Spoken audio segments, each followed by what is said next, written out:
Olá pessoal, o vídeo de hoje traz uma história muito bacana que vai clarear um pouquinho as ideias de você que olha para uma ferida e de repente fica sem saber o que fazer.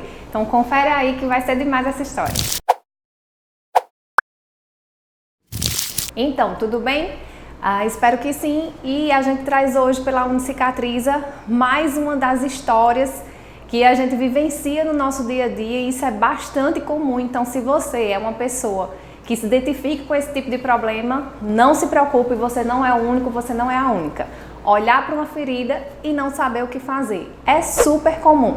Então, isso é uma coisa que a gente vem trabalhando muito na Unicicatriza, nesses vídeos, no nosso canal no YouTube, no próprio Instagram, de dar dicas, de deixar sempre o conteúdo mais fresquinho, porque é uma dúvida de você não saber realmente como conduzir. Primeiro a gente tem que entender até onde vai nosso limite, até onde vai nosso conhecimento.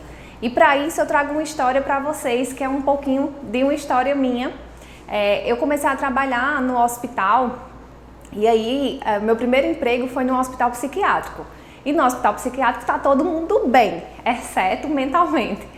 Então, não tinha muito procedimento invasivo para fazer, todo mundo tomava remédio via oral, era muito difícil ter alguma coisa em relação à medicação intramuscular ou algum procedimento invasivo.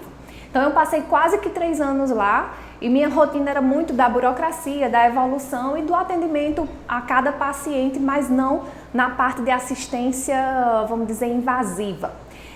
Depois de algum tempo, eu arrumei um emprego no hospital geral.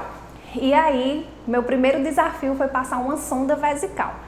E eu fiquei super nervosa, aquela coisa toda de qual material, vamos revisar a bandeja. Na teoria, eu sabia muito, mas na prática era como se eu tivesse assim umas 50 mãos. Então, qual foi minha saída? Pedi para uma técnica de enfermagem me acompanhar para me explicar como era a rotina do hospital. Foi a saída que eu usei, né? Que às vezes assim, às vezes até seria um teste, alguma coisa, e aí eu fiquei com receio porque era recém-contratada, mas aí foi isso que eu pedi. Antes de fazer alguma coisa de errado com o paciente, eu perguntei para quem já tinha experiência, eu perguntei para quem sabia, e eu carrego isso comigo, esse aprendizado até hoje, porque assim, quando a gente se sente inseguro, quando a gente não tem 100% de confiança, e como nossa profissão lidar diretamente com vidas, então, na minha concepção, até hoje, eu acho muito arriscado, de repente, você ousar demais e aí causar um dano, causar alguma sequela para o paciente. Eu acho isso muito grave e prefiro nunca fazer. Então, fui lá com a técnica, passei a sonda junto com ela, né, observando. Não, faz aí que eu vou observando, da próxima vez eu faço. E foi super tranquilo. Hoje eu passo sonda com tranquilidade, já trabalhei até no transplante renal. Olha só o que a vida me proporcionou, né? Fiquei expert em passar a sonda vesical. Mas por que eu estou dizendo isso? Porque sempre tem uma primeira vez. E na área de curativos também sempre tem uma primeira vez. O importante é você se antecipar a esse conhecimento, a essa visão, a entender realmente como gira o mundo das feridas e a partir disso começar a fazer sua carreira. Não tem como você chegar no seu primeiro atendimento e achar que depois de 5 anos de graduação ou 2 anos de técnico de enfermagem, a gente já estudou, a gente sabe na teoria, mas quando vai para a prática a coisa pega, né? É bem diferente. Eu costumo sempre dizer nas minhas aulas, os pacientes dos livros, eles têm a anatomia perfeita, eles têm a fisiologia perfeita, a barriga dele é de tanquinho, tá tudo dividido no quadrante certinho e quando você chega na prática, tá tudo diferente do que você viu. Mas esses são os desafios diários que a gente tem que se acostumar e acredito que vocês já devem ter tido alguma experiência dessa e driblaram muito bem. É assim que a gente faz a vida e não existe melhor jeito de aprender do que errando um pouquinho. Então, também falo muito nas minhas aulas, perguntem, usem muito bem os instrutores, porque a forma de errar é agora, né? Nas perguntas, na cadeira, na sala de aula. Na hora da prática é mais difícil, por isso que é interessante chamar alguém com mais experiência. Em se tratando das feridas, vamos dizer que é a primeira vez que você vai fazer. Teoria, você tem muita teoria, não tem problema nenhum. Mas aí você vai ter que entender e perguntar àquele paciente, ou perguntar no posto que você está no ambulatório ou no hospital, como é que é a rotina daqueles profissionais para executar tais procedimentos. É uma dica muito preciosa que a gente dá em relação a quando você não tem experiência e vai fazer algo pela primeira vez. Pergunta a quem sabe, pega a experiência e vai sempre palpando o terreno, né? Vai atrás daquela entrevista, vai no paciente, pergunta primeiro como foi feita a última vez, porque você vai ganhando mais confiança, você vai ganhando a confiança dele também, e não existe nada melhor do que executar um procedimento confiando na própria pessoa para executar ele com excelência. Aproveitando esse ensejo de falar de como a gente faz a primeira vez o atendimento, a gente fala muito dos protocolos que são inventados ou que são normatizados por cada instituição. Tem instituição que já determina bem direitinho o papel do enfermeiro, o papel do técnico, o papel do fisioterapeuta, do médico, dentro daquela rotina. E tem instituição que ainda não tem muito bem definido, mas que os profissionais definem muito bem, talvez não tenha anotado. Então, se você é recém-contratado, se você está chegando no serviço, se você vai estagiar, procura saber se tem esses protocolos, ou pelo menos as normas, as rotinas do setor, para entender se existe lá já alguma coisa que você possa seguir, né? Um protocolo que você possa adotar junto da instituição, porque é muito ruim você chegar numa casa e já abrir a geladeira. Às vezes os profissionais ficam meio cismados, não tem tanta abertura, e aí você já chegando, pega mal, né? Todo mundo tem uma certa rejeição, todo mundo tem aquele domínio pelo que faz. Então, de repente, chegar, perguntar, se familiarizar, quando isso acontece, é muito bacana, tanto para quem está querendo ensinar, para quem está querendo somar o serviço, quanto também para quem está aprendendo. E quem ganha mais com isso, não se engane, é o paciente, que vai ter um atendimento diferenciado, vai ser privilegiado. Outra coisa é perguntar ao paciente o que foi feito da última vez. Então, chega lá no paciente, e aí, o que é que está usando? No momento de você retirar o último curativo, você já vai ver como tem sido a última cobertura. É uma dica também muito bacana da gente dar, porque assim, às vezes você não tem nada anotado, você não entendeu ou não perguntou a ninguém, caiu de paraquedas. Então chega lá e vê com o que estava coberto. Se o paciente não sabe responder, é bastante leigo, se não tem ninguém da família, você não tem saída, mas você tem uma cola que é o curativo anterior. Tinha só atadura? Tinha gás também? Como era que estava feito? Com quantas compressas ele fechou, né? Ocluiu aquele curativo. Então tem uma certa coisa que você pode pegar, às vezes não. Claro que com o intervalo de tempo não vai dar para saber o correlato que foi utilizado, se foi utilizada alguma pomada, alguma coisa assim, porque o exudato, a própria ferida já tem absorvido, mas pelo menos as oclusões, os curativos terciários, dá para você saber sim o que é que usou e aproveitar para a próxima vez quando você estiver executando o curativo. E aí na área de feridas tem um monte de protocolos. Os protocolos que normalmente a gente fala em relação à avaliação, tem assim 3 muito bacanas, muito especiais, que clareiam muito o caminho de quem vai fazer o curativo. O primeiro, ele classifica as feridas por cores. É o protocolo RYB. A gente adora ele porque assim, a ferida basicamente tem 3 cores. R de red, Y de yellow e B de black, de preta, né? Então, vermelhas, amarelas e pretas. As feridas têm predominância por essas 3 cores. Claro que vai aparecer um amarronzado, vai aparecer aquele roxinho, e aí você vai sabendo encaixar dentro dessas 3 cores que são predominantes.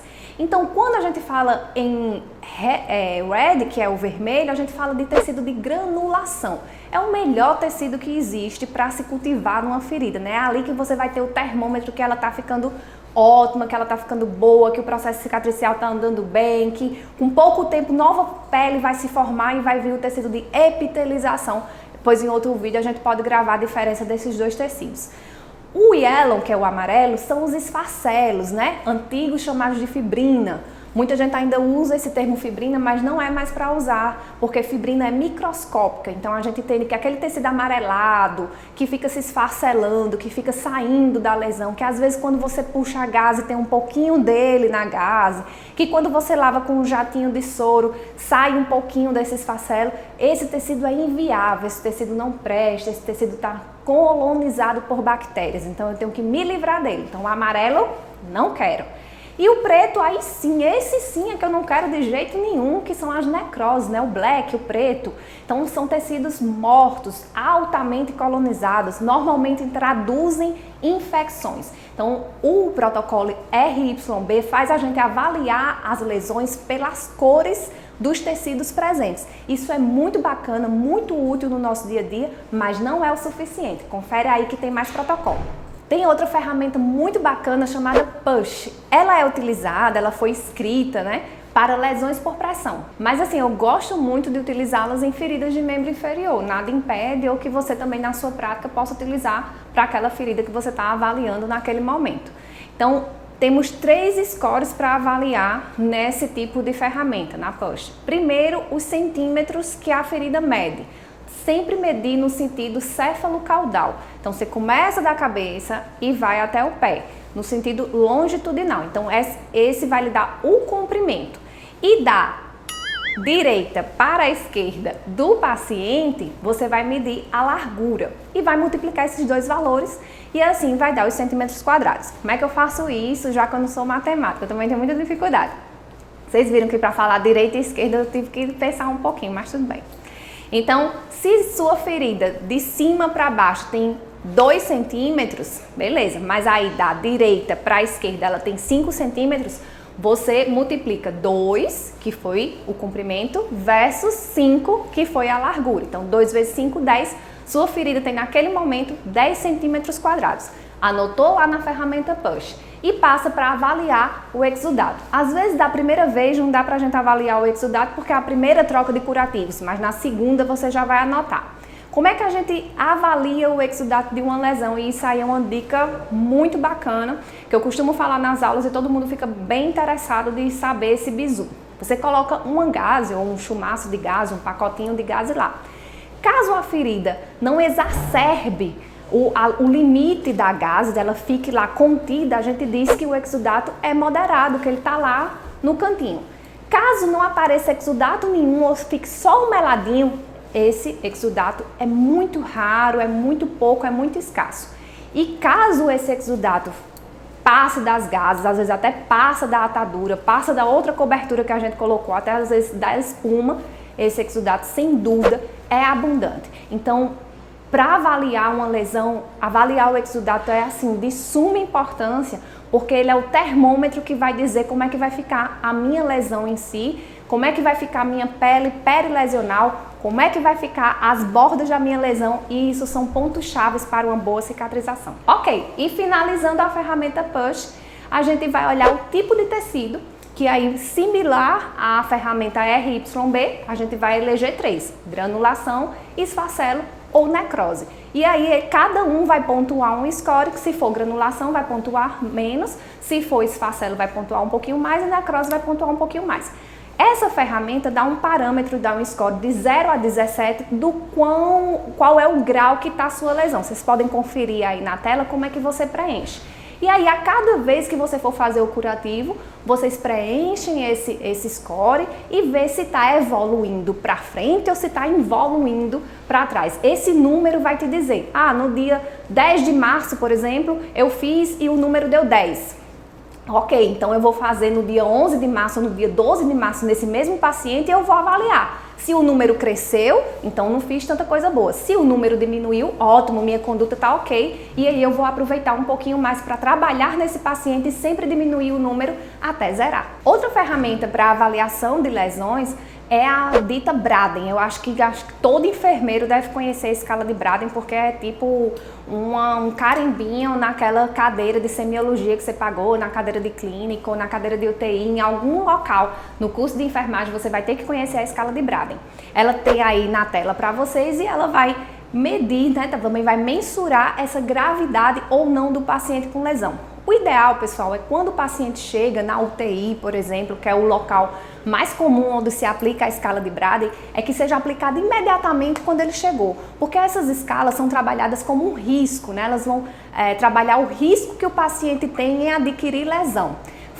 Aplicar as escalas quando o paciente já está com a lesão é meio que sem sentido ou é meio que fazer um retrabalho. você tem que fazer para prevenir. Nessa escala de Braden, você vai avaliar os riscos, então percepção sensorial, o que é que você vai mensurar lá nele, a nutrição do paciente, como é que ele está, se ele está acima do peso, se ele está abaixo do peso, a umidade, se ele está livre, se ele não está, se ele tem incontinência urinária, incontinência fecal, se ele está tudo certinho. Então são scores, como vocês veem aí na tela, que vão pontuar cada um de acordo com a gravidade daquele doente e aí vai te dizer se ele tem mais risco a desenvolver lesão por pressão ou se ele tem menos risco. Dependendo do score que ele pontuar, você vai traçar planos e metas dentro das ações, né, as intervenções de enfermagem, para que esse score cada vez mais fique mais longe dele ter lesão por pressão. Outra ferramenta bem interessante é a ferramenta Time. Essa é uma ferramenta muito usada nos Estados Unidos e ela serve para também definir uma boa avaliação da ferida. Cada letrinha da palavra time se referencia a um tipo de análise que ela vai fazer. Por exemplo, o T, ela vai fazer menção aos tipos de tecidos presentes na ferida. Isso aí a gente já viu muito bem desde a ferramenta RYB. Então vocês observem que quase que toda ferramenta ela utiliza, então pelo menos todas que a gente falou aqui, Braden, Push, RYB e agora a Time, ela também utiliza o tipo de tecido. Isso aí é como se fosse o pai nosso das feridas. Você tem que saber se é predominantemente granulação, predominantemente esfacelo ou necrose, porque daí você vai ver qual conduta vai ser utilizada. Então no time você vai entender qual é o tipo de tecido que está lá. E se esse tecido for inviável, você vai ter a conduta de retirá-lo dessa lesão. Então qualquer tecido que não é desejado, que é propensão à infecção, ele merece, precisa ser retirado para que um tecido melhor, um tecido viável, um tecido de granulação e epitelização surja daquela ferida e tenha sua completa cura, sua completa cicatrização, fique efetivamente, realmente bem feita. A letrinha I, né, da ferramenta ainda Time, ela diz respeito às inflamações e infecções. E o que é que isso tem a ver com a ferida? Tudo. Acho que tem alguns outros vídeos e que Arthur até fala das barreiras de cicatrização e é uma pedra no sapato mesmo, a tal da infecção e da inflamação. A sorte é que elas são fáceis de reconhecer e o paciente chega para você e já fala, né? Tô com febre, a minha ferida está com hiperemia considerável, tem um prurido aí, eu achei mais quente hoje, olha, tá doendo mais. E aí você, quando olha para a lesão, você já vê sinais flogísticos, né, da própria inflamação ou da própria infecção. As infecções vêm com muito tecido necrótico, então fica logo preto, fica logo aquela coisa morta, cheio de células e cheio de bactérias. E isso vai denotar um pouco de exudato a mais. Então essas feridas que estão infectadas, elas além da queixa do paciente, você vai visualizar uma ferida mais feiosa. E como é que uma ferida é bonita? Às vezes o pessoal pergunta, como é que vocês são doidos, tá falando que ferida é linda? Ferida linda é aquela granuladazinha, aquela rosinha que você vê sangue, você vê vida. E aquela ferida mais feia, mais infectada, é uma que está cheia de esfacelos, cheia de pele morta, cheia de necrose e às vezes com muito exudato. Esse exudato é mais denso, é mais purulento, o odor também não é daqueles mais agradáveis, mas não é um odor que sai com a lavagem. Isso aí também é uma boa dica para a gente saber. Quando o processo da infecção está tão presente, a gente lava a lesão, faz a higienização, mas ainda assim o ambiente fica com aquele odor desagradável. Quando é apenas um processo de colonização, por exemplo, quando é lavada a ferida, quando é feito algum esfregaço, retirado o biofilme, feita a primeira fase, que é a limpeza, esse odor já some um pouquinho. Então é interessante saber quando aquele processo de infecção está tão presente, o paciente queixando, tem vários parâmetros para você entender que aquela ferida você tem que se preocupar, porque ela realmente está passando por um estágio de infecção e você vai ter que contar com a ajuda provavelmente de profissional de outras áreas, né, da equipe multidisciplinar, para intervir com a antibiótico-terapia sistêmica prescrita pelo médico, porque naquele caso somente o curativo não vai dar jeito, você tem que entrar com antibiótico sistêmico para o paciente. Se você tem um médico na sua equipe ou se você pode mandar o paciente procurar o médico dele, é uma ótima opção para tratar junto com o curativo. Às vezes o pessoal quer dar jeito em tudo com o curativo. Gente, infecção é coisa séria e não é somente uma ação que vai dar jeito, então você tem que atirar com chumbo, vamos dizer assim, tem que brecar de todos os lados para que essa cicatrização seja efetiva. Outro fator é a umidade, que na ferramenta Time é correspondida pela letra M. Então, como a gente vai gerir essa umidade. E isso é o grande coração de quando a gente vai avaliar uma lesão. Como é que está esse exudato? Eu falei um pouquinho lá na ferramenta Push. Então você tem aquela dica de colocar a gaze, ver se a gaze encharcou muito, é muito. Ver se a gaze ficou naquele local delimitado, é moderado. Ver se a gaze nem molhou, molhou um pouquinho, é pouco. O interessante é, vamos gerir essa umidade. Se a umidade está muita, eu tenho que arrumar alguma forma de colocar mais campo, de talvez comprar uma espuma, de fazer alguma coisa com os alginatos, que são para exudatos moderados. Então eu tenho que entender o que é que eu posso utilizar, o que é que o paciente também pode adquirir para colocar no leito daquela lesão que vai gerir minha umidade. Porque antigamente se falava que o bom era ferida seca, sequinha. Deixa lá uma gaze, não faz nada e cobre. Pegaram essa época. Já pegaram também a época que ferida boa era ferida molhada. Então, quando a gente ia fazer o curativo, molhava com soro, colava a gaze lá. E aí ficava aquela coisa encharcada, né? E também as bordas da lesão aí vão pro beleléu, não presta também.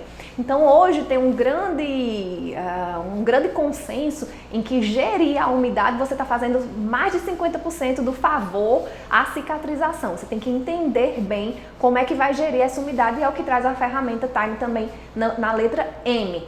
Se for demais, veja algumas coisas para precaver, mais compressas, mais gaze, a atadura mais arrochadinha, perna para cima para não ter tanto exudato, espumas, alginatos, hidrofibras, todos eles são grandes ajudantes de conter o exudato e deixar o leito da ferida úmido, porque o ideal sim, não é o leito da ferida molhado, não é o leito da ferida seco, é o leito da ferida úmido e numa umidade ideal que promova a cicatrização, que as células novas cheguem lá e fiquem bem ambientadas, né? Fiquem cobertas, fiquem umidificadas, mas não fiquem secas.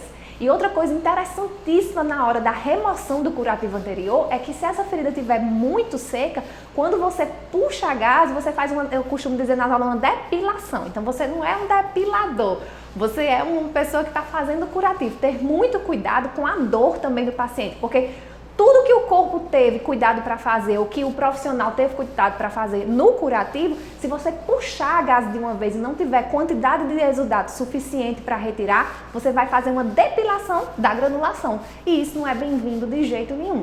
Tira com cuidado, molha abundantemente com soro, até para as gases se desprender ou a cobertura que está naquele local sair por si só. Às vezes até cai no ambiente que a gente está fazendo, mas nunca puxar, porque aí vai traumatizar o que você demorou tanto tempo ou que o corpo demorou tanto tempo para construir. E por fim, na ferramenta Time temos a letra E, que significa a epitelização que é desejada, a margem do tecido que vai avançar. Feridas que cicatrizam por segunda intenção, a gente sabe que vem de dentro para fora. Então, normalmente vai se criando um tecido de dentro, criando, e aí ficando rente aquela pele que já estava regenerada. Então, a gente tem que observar como estão as margens dessa lesão. Se está epitelizando direitinho, se essas bordas estão avançando, se as bordas estão cheias de queratina. E é interessante quando essas bordas chegam nesse parâmetro, a ferida não está cicatrizada. Antigamente, quando a gente era criança, criava uma casca. Lembra por quê? A mãe botava mercúrio, a mãe botava metiolato. Quem é que não lembra do ardor do metiolato? Enfim, colocava em cima, ardia pra caramba e ela formava uma casca. E ali a mãe da gente dizia erroneamente que a ferida estava cicatrizada. Quem nunca, né? Então, hoje a gente entende que não está cicatrizado nada. Ela cria uma crosta. Quem também nunca pegou uma ferida bem úmida por baixo, uma crosta de rifocina por cima, de materiais à base de mercúrio ou de metiolato, à base de iodo, né? Hoje nem se usam mais. Mas assim, ficava aquela crosta e aquela crosta não queria dizer que estava epitelizado, porque embaixo tinha todo um tecido sofrido querendo regeneração, mas que estava impedido por uma margem que avançou erroneamente. Então, o tecido de epitelização, essa margem que tem que avançar na ferramenta Time, ele é um tecido novo, ele é um tecido rosa, ele é um tecido mais fininho e muito fragilizado.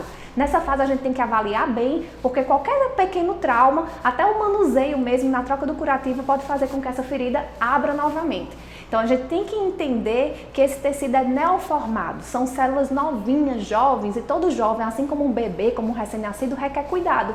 requer ficar cobertinho, requer avaliação e nunca perder aquele cuidado, porque às vezes a ferida está quase fechando, aí o profissional diz, não volte mais não, tira o curativo em casa e o paciente vem com a ferida aberta. Então é muito interessante a gente entender que a epitelização e o curativo ela tem que ser acompanhada até realmente o fim, até ter uma pele nova e o paciente ter a segurança que pode ter a alta melhorada para casa, o profissional ter a segurança de estar dando a alta àquele paciente. Então essa epitelização você tem que entender que ela tem que ser completa e não pela metade.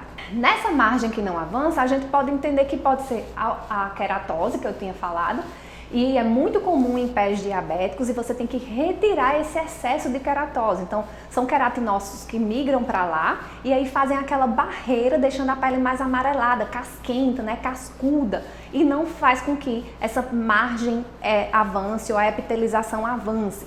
Outro impedimento são as bordas que vão para dentro, elas se chamam de epíbole. Já tem outro vídeo aqui, acho que a Arthur gravou, se não tem, vai ter em alguma semana, dessa epíbula, essa margem que não deixa o tecido de granulação avançar e você precisa fazer uso de algumas técnicas de desbridamento para fazer a margem avançar. O interessante é que na ferramenta Time você vai olhar o tecido, o epitélio, você vai olhar a umidade e você vai olhar sinais de infecção e inflamação. Esses são parâmetros ótimos para cada avaliação de lesão e vai clarear muito nos seus protocolos. E por fim, gente, se você quer implantar um protocolo realmente, você pode fazer um emaranhado dessas coisas aí que a gente já falou, do RYB, do Time, do Braden e da Push. Juntar com a anamnese bem feita que você deve ter no seu local de trabalho, se ainda não tem, dá para você descobrir. E aí implantar o seu próprio protocolo, é o que a gente aconselha, é o que a gente faz aqui na Cicatriza. E aí tem dado super certo, porque às vezes os protocolos são construídos em algumas realidades, normalmente americanas, são protocolos americanos os que a gente trouxe para vocês, e são protocolos antigos também, pode ver que eles são feitos a maioria para lesão por pressão. Mas assim, quando você se usa das ferramentas, se utiliza disso aí, fica muito mais fácil lá na frente de você implantar na sua realidade. No nosso serviço, por exemplo, a gente tem muito mais lesão de membro inferior. Então eu pego esses protocolos que são utilizados para lesão por pressão e modifico de alguma forma que ele também faz a leitura nas feridas de membro inferior. E isso traz uma leitura muito bacana para mim. Então, umas coisas que não podem faltar se você for elaborar seu próprio protocolo tipo, procurar saber o nome do paciente, óbvio, o gênero, né, se é feminino ou masculino, porque tem feridas que atingem mais mulheres do que homens, do mesmo jeito que lesões arteriais, por exemplo, atingem mais homens do que mulheres.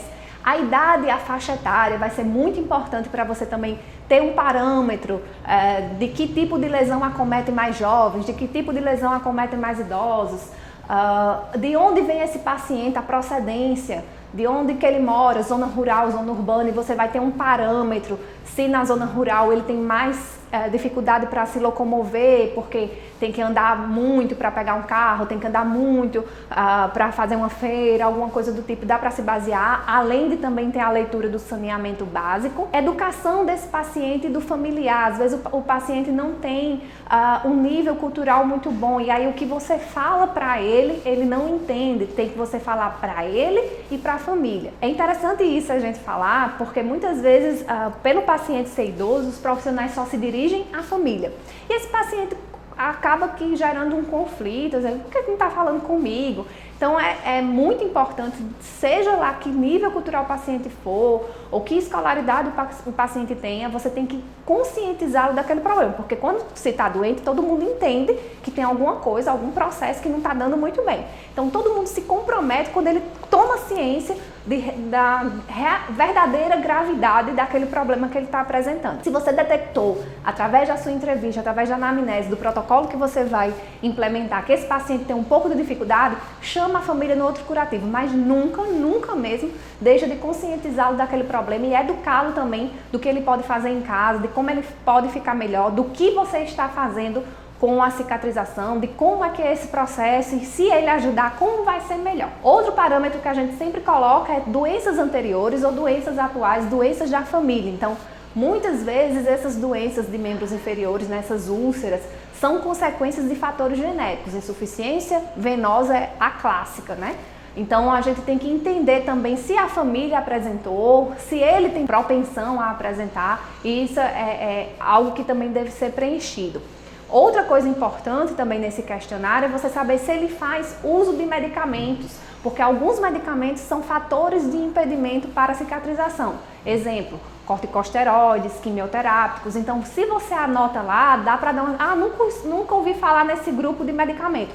Vê lá se nesse medicamento não tem algum impeditivo para a cicatrização efetiva. Os maiores vilões são realmente os quimioterápicos e os corticóides e corticosteroides, porque eles vão retardar um bocado na cicatrização, mas isso não impede que você continue tendo o seu cuidado, porque de alguma forma essa ferida vai melhorar se você aplicar o cuidado necessário. Então, gente, você junta tudo isso, junta todas as perguntas. Existe uma coisa, pelo menos na enfermagem, que é chamada a sistematização da assistência em enfermagem, a SAI, e ela tem vários diagnósticos de enfermagem que clareia, vamos dizer, a mente da gente para a gente marcar, ou para a gente assinalar, ou para a gente traçar um plano de cuidados para esses pacientes que estão se apresentando para a gente. Então, é interessante implantar isso na rotina, é interessante utilizar as ferramentas que foram comentadas aqui e você criar o seu próprio protocolo, implantar no próprio serviço, vai te dar um plano de cuidados muito mais rico e muito mais elaborado. Às vezes o paciente, quando se sente ouvido, quando se sente entrevistado, que você explica para ele, ó, a partir disso que o senhor me respondeu, a gente vai fazer um plano de cuidado assim, assim, assim, assado. É muito mais conveniente que ele te ajude quando você simplesmente, vamos aqui fazer o curativo e não falar nada. Então, usem isso ao seu favor, usem isso a favor da instituição que vocês trabalham. Se vocês ainda não trabalham, podem criar, quem sabe, né, enfermagem ou fisioterapeuta não cria um novo protocolo, não adapta um novo protocolo desses que tem de membros de lesões por pressão para membros inferiores e colocam aqui no Brasil. Tem essa possibilidade também. Eu vou fazendo o vídeo e vou tendo ideia. Quem sabe eu também não crio um também. Muito bem.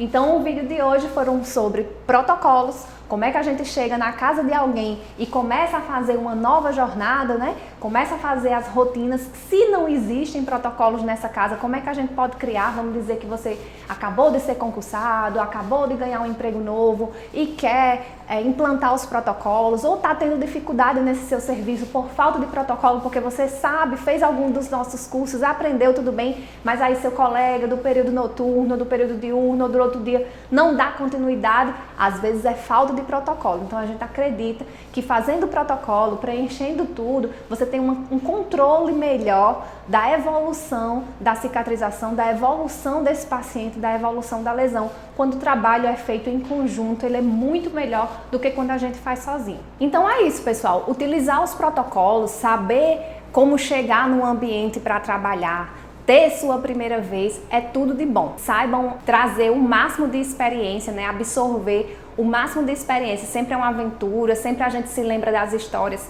né? Com muito saudosismo e também com muita risada. Eu sempre lembro das minhas primeiras vezes, das minhas histórias no hospital, minha experiência, até mesmo com as feridas, eu lembro e fico rindo. Eita, como é que eu pude? Mas aí é sempre um começo, é sempre muito gostoso lembrar. Para você que se identificou com esse vídeo, que gostou, deixa seu comentário para a gente fazer mais aulas como essa, dá sua curtida e nos segue lá no Instagram, que toda semana tem conteúdo novo. Até mais!